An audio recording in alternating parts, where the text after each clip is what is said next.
Welcome back to Dockery's Dream Dolls. Their journey as I heal and deal. This is my oldest daughter, Destiny. And how old are you? 27. You're old. Yep. Do you mind if I ask you some questions? Yeah. Where were you at when you heard news? I was in bed sleeping and I got a phone call from Athena. Oh. Yeah. I thought it was a nightmare at first. Can you tell me more about that?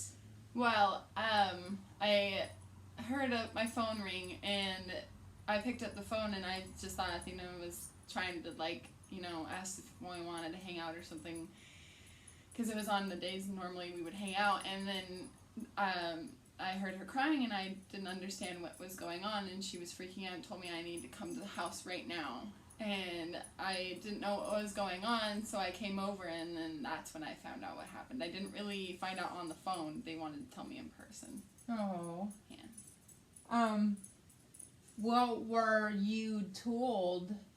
At first we weren't sure exactly what happened, just that you were unresponsive in the bathroom.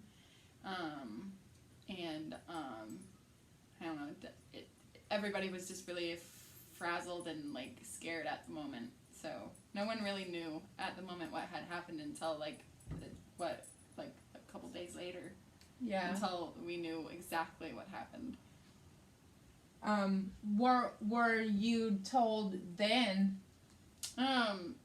We were just told they weren't unsure of what. When you found out exactly what happens. So I'm not good with technical terms or anything, but in easy terms, that she had a stroke and that she would need to be in the hospital for a while and need surgery perhaps, which was scary, but yeah. How did you feel? Scared. Yeah.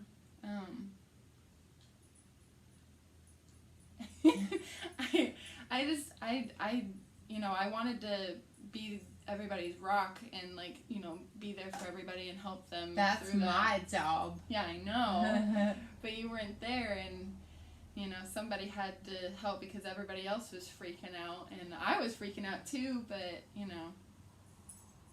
I had a feeling you'd be okay.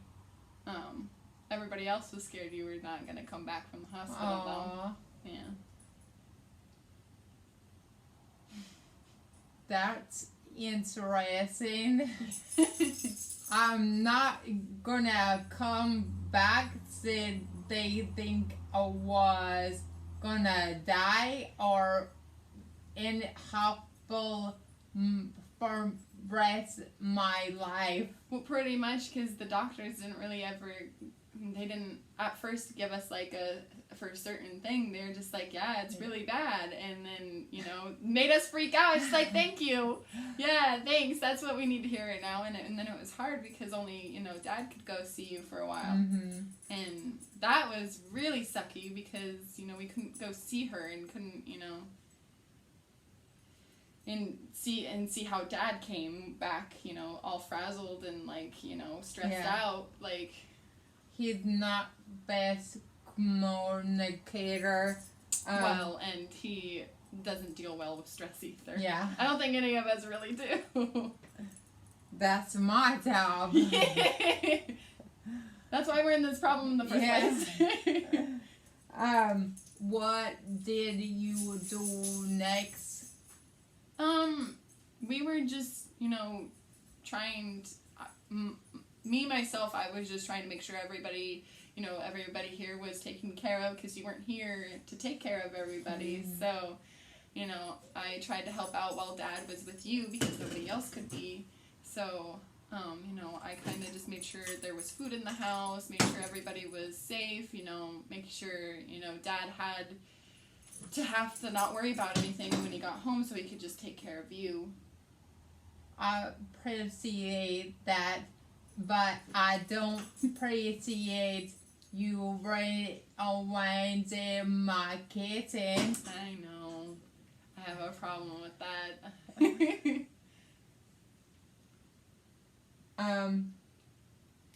How did you feel about brain surgery?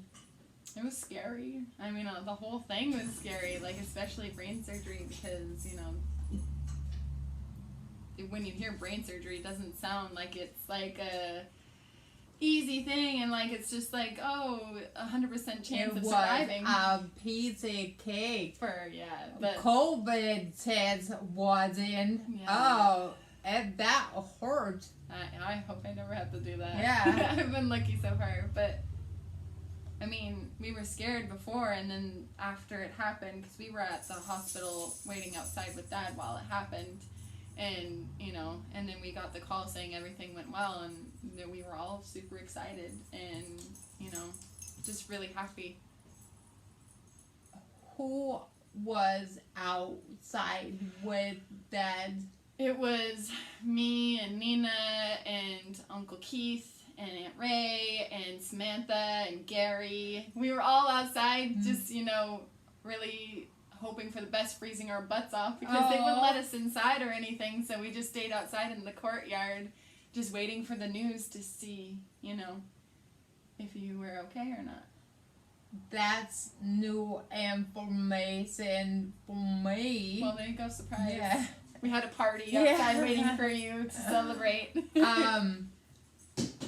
What were you told when you came and visited me about my condition?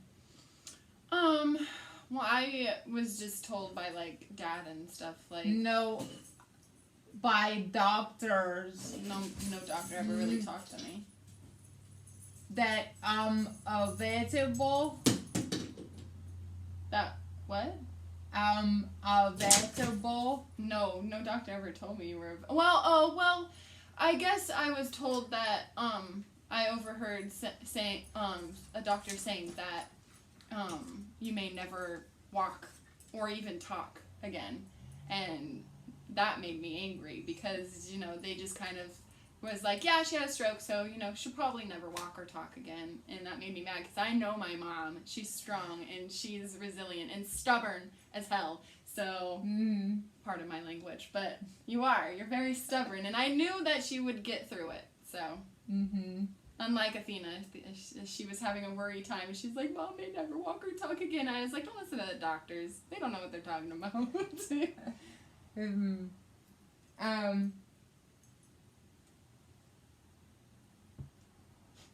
can't even That is time I'll have my radio. Don't remember much. Tell me about you visiting me in I.C.U. Oh. You tried to feed me? Tell me about visiting me on I.C.U.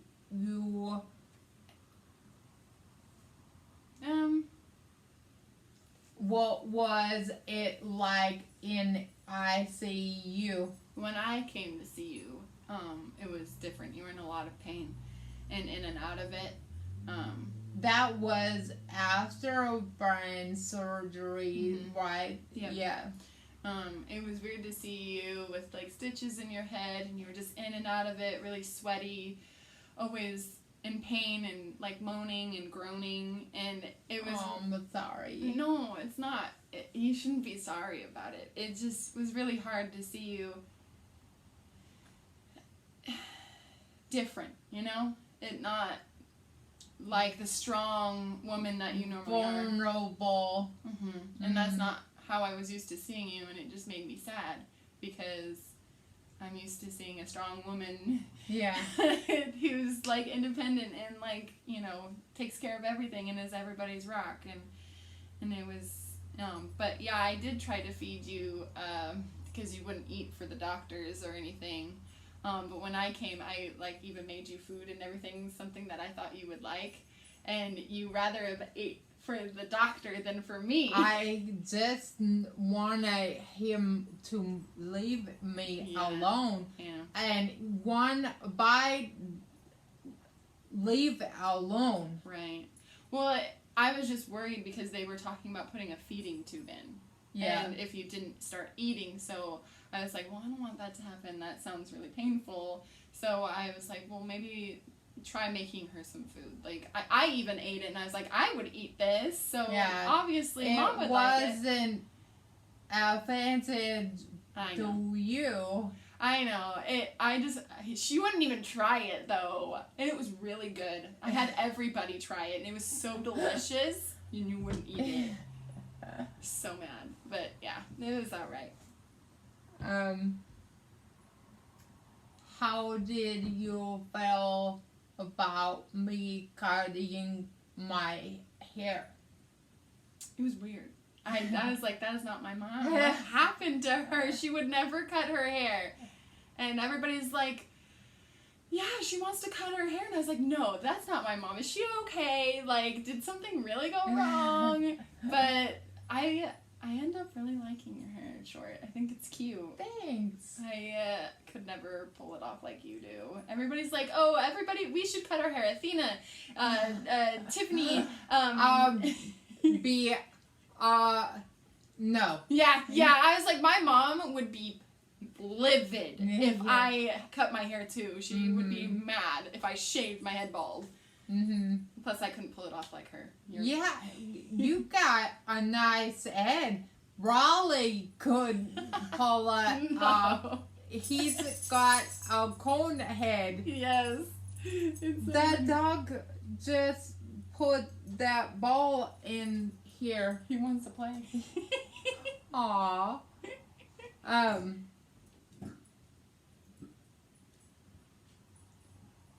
What type of method did you try communicating with me at first? So I tried more of like pointing at things. And then after a while I kind of realized probably charades would be best because you couldn't really say much. I mean, we just did kind of like charades, and because Athena is like, you do charades with her and she's pretty good at that, so yeah. And then we kind of caught on to that, and then you started getting better, so it didn't last long, but... Did you try and communicate with me on I.C.U? No, because you were just kind of in and out of it. Like, I would talk to you, and obviously you wouldn't talk back, and then I kind of, I don't know, I sang to you a little bit, because I know you I would sing your favorite songs, but I did it very quietly because I didn't want to wake you up. Yeah. But, I heard I had nice neighbor in I.C.U. Why'd you have to bring that up? That's like a nightmare. He was just like hurling the entire time, extremely loud, like a demon. Like, and then he would like curse at the nurse ladies because they were trying to help. Puking my brains out. Yeah, poor dude just sounded like a demon was possessing him, and I was just like the whole time I was like, I'm glad my mom can't really understand what's going on, because it was bad. I felt bad for the dude and for the nurses because he was just like cursing at him up and calling them the B word and stuff. So I was just like, okay. It was a lot going on. What was it like seeing me in rehab? a lot more hopeful. Mm-hmm. You were a lot different, and it was a lot nicer to see you like that, not so, out of it. You seemed in a lot less pain. Like, of course, you weren't like painless, but like you weren't writhing in pain, moaning and groaning. Like you were actually having conversations with me, sort of in our own way. Yeah. It was a lot nicer because I didn't feel so like maybe this is the end. Yeah. I didn't feel so dark. It felt a lot nicer. I'll just say that. What were my therapists like in rehab? The ladies were really nice, but they would kind of like yell at you, like you were, like they would talk at a really loud, be like, Lorraine, are you thirsty? Yeah. And then I was just like, she's not deaf. Nurses. Well, yeah, I don't think I ever met the therapist though. Yeah. I think I was only there on the days that you didn't have anything going on. Because I think Dad mostly wanted to be there for that so he could figure everything out. But I was there. But the nurses were very loud. I was like, she's not deaf, okay? She just can't talk back to you. Yeah.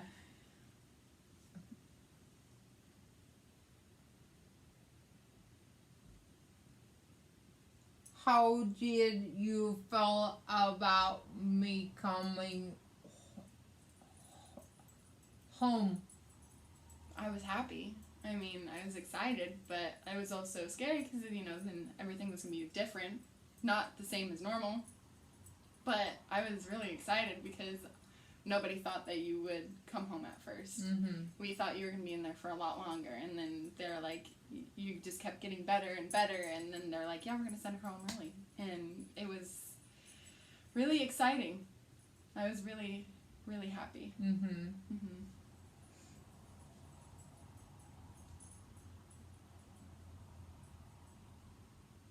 How do you feel about stroke now?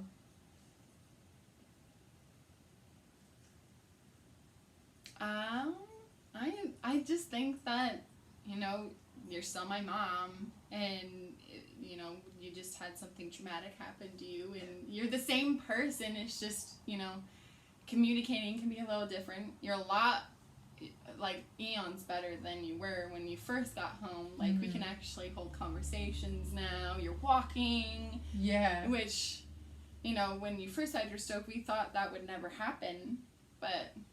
You know me. I do know you. Everybody else is freaking out, and I'm just like, no, I won't think about that because I know that you are strong and you can do it. Mm-hmm. Yeah, unlike... Independent. Yeah, Mm-hmm. stubbornly so. Yeah. If you try to help her, it's just don't want anybody control of me where I go. Mm-hmm. Mm-hmm. Yeah. I can definitely feel that. I always I want to help, want but then you don't want it. to do what I want when I want. And that I can't always do. Right. But I found a way to do as much as I can. Yeah. What do you think about me celebrating my 1-year stroke anniversary? Well, I mean, duh. Of course you're gonna celebrate it. Like, you survived. You're doing better. You should celebrate yourself. Yeah. Yeah. I'm excited to celebrate it too. My family, because we made it, and we've grown from it. Yeah, I think, we all did it together. Yeah. We tried to help you as much as we can without, going too far because you don't like too much help, You're not a vegetable. Unlike Harley. Yeah. But, I'm excited to celebrate it because you're alive. Yeah. And that's the most exciting thing. It's like another birthday. Yeah. Another chance at life. And I have done so much in this year, and you have done so much in this year. We have to celebrate those accomplishments. Definitely. I definitely agree with that. If you could say one thing to a friend or family member of a stroke survivor, what would it be? Be helpful.